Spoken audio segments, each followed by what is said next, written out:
Eýran döwleti Russiýa döwletinden Su-35 söwüşüji harby uçurlaryny aljakdygy barada şertnama baglaşdylar. Eýran döwleti bilen Izraýlyň arasyndaky söwüş howpy täkrarna Russiýadan uly gowrumda Su-35 söwüşüji harby uçurlaryny almak üçin Russiýa bilen şertnama baglanşmany mejbur etdi.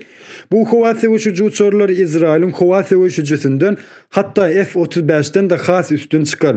Ýani ýakynda gelen maglumatlara görä Eýran döwleti 30 goloy söwüşüji uçurlar alar we eýem şu aýyň içinde 3-njilik başlar. Şeýle de Moskwa 20 sany MiG-29 söwüşüji uçurlaryň, 25 sany bombalaýjy Su-24 sany MKA söwüşüji uçurlaryň remont sağlaýyş işlerini hem geçirmekçi. Mundan başga da Eýran İslam Respublikasynda döwletiň ýaderni obýektlerini howa hüjümlerinden dol we ähmiýetli gorap biljek modern zenitni raketni kompleks S-400 hem satylmagy ähtimal. Şertnamanyň bahasy 10 milliard Amerikan dollar diýilip takmin edilýär. Emma käbir habar beriş gullyklarynyň aýtmagyna görä, Su-35-iň belli bir meçberi çiğnewit bilen hasaplanyş geçirilip bilinär.